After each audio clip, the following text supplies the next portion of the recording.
Mais uma questão do Enem 2022, questão 118 do caderno amarelo.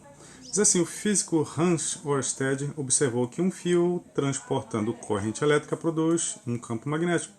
A presença do campo magnético foi verificada ao aproximar uma bússola de um fio conduzindo corrente elétrica. A figura ilustra um fio percorrido por uma corrente elétrica I, constante e em sentido para cima. Os pontos A, B e C estão num plano transversal e equidistantes do fio, e em cada ponto foi colocada uma bússola. Considerando apenas o campo magnético por causa da corrente I, ou seja, para desconsiderar o campo magnético da Terra, as respectivas configurações das bússolas nos pontos A, B e C serão.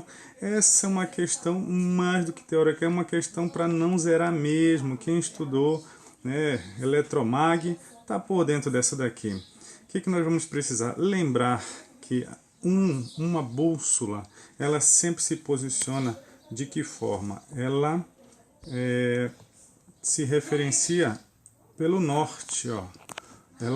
O norte da bússola sempre fica virado para o campo magnético, o vetor campo magnético, correto? Outra situação é o campo magnético num fio,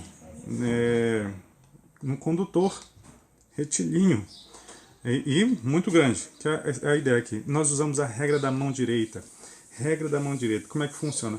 Nós alinhamos o nosso polegar com a corrente, que no caso, pelo desenho seria essa posição, mão direita. E os outros dedos eles vão formar a direção do campo magnético.